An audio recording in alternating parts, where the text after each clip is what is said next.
ఇప్పుడు క్రిస్మస్ అంటున్నారు, Christ mass అంటున్నారు, ఎక్స్మాస్ అంటున్నారు. ఈ రకం ఏంటండి 3 రకాలుగా పిలుస్తున్నారు కదా, దాని గురించి కొంచెం. యాక్చువల్గా మాస్ అనేది లాటిన్ భాషా పదం. మాస్ అనేది రోమన్ భాష, ఇటాలియన్, లాటిన్ భాషా పదం. మాస్ అంటే ఆరాధన. క్రైస్ట్ మాస్ అంటే క్రీస్తు ఆరాధన. క్రిస్మస్ అంటే క్రీస్తు జన్మదినము అని అర్థం కాదు. భాషాపరంగా క్రీస్తు ఆరాధనా దినం అని దానికి లాంగ్వేజ్ ప్రకారంగా, భాషాపరంగా దానికి అర్థం అది.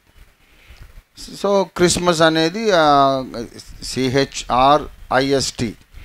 దాన్ని క్రైస్ట్ అంటారు కొంతమంది, క్రీస్ట్ అంటారు కొంతమంది. లాటిన్లోనైతే క్రీస్టే, క్రిస్టోస్. కాబట్టి దాన్ని క్రిస్మస్ మాస్ అంటే ఆరాధన. ఇప్పటికీ కథోలిక్ చర్చెస్లో కథోలిక్ సోదరులు, విశ్వాసులు, మరి స్త్రీలు, పురుషులు పొద్దున్నే వాళ్ళు చాలా ఎర్లీ మార్నింగ్ ఆరాధన ఉంటుంది, చలికాలం కానీ ఎండాకాలం కానీ. ప్రొటెస్టెంట్స్కే నాజుకుతనం, అమ్మో ఇంత చలేస్తుంది ఇప్పుడు వెళ్ళను, తర్వాత వెళ్తాను, ఆశీర్వాద ప్రార్థన లోపల వెళ్తే చాలు కదా అనేదంతా ప్రొటెస్టెంట్స్కే ఉంది. కేథోలిక్ విశ్వాసులకు చాలా క్రమశిక్షణ. ప్రాణం పోయినా సరే వాళ్ళ టైంకి వెళ్ళిపోతారు. పొద్దున్న చూడండి బైబిల్ పట్టుకొని అందరూ భక్తి గల కేథోలిక్లు రోడ్డు మీద వెళ్తుంటారు, వెళ్ళొస్తుంటారు. ఎక్కడికి వెళ్ళొస్తున్నారండి ఇంత ఉదయాన్నే అంటే, మేము మాస్కి వెళ్ళొస్తున్నామండి అంటారు. మాస్ అంటే లాటిన్ భాషలో ఆరాధన. సో మాస్ అంటే ఆరాధన, క్రీస్తును ఆరాధించడం, క్రైస్ట్ మాస్.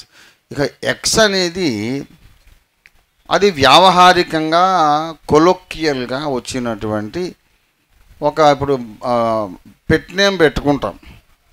ఒక బాబుకి యాక్చువల్ పేరు కాకుండా పెట్ నేమ్ పెట్టుకుంటాం. ఇప్పుడు మా మార్క్ బాబు గారు ఉన్నారు, ఆయన అందరూ బాబు గారు, బాబు బాబు అని పిలుస్తారు.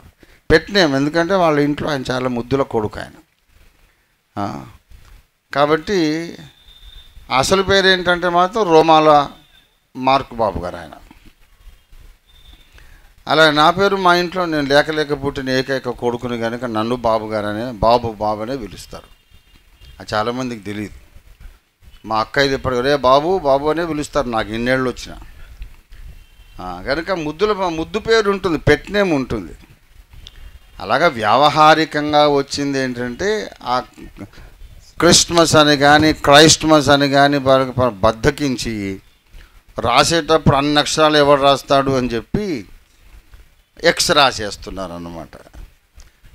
అది ఎక్స్మస్ అని ఎందుకు రాయటం ఈజీ కదా, లేకుంటే CHRIST ఇన్ని అక్షరాల బదులు బద్దకించేసి ఎక్స్మస్ అని రాస్తున్నారు. అది పెద్ద అభ్యంతరమేం కాదు. కాకపోతే ఇది ఆరాధనా దినం. క్రిస్మస్ అండ్ క్రైస్మస్ అంటే అర్థం ఇది క్రీస్తుని ఆరాధించే దినం, ఆయన జన్మదినం అని కాదు. రైట్.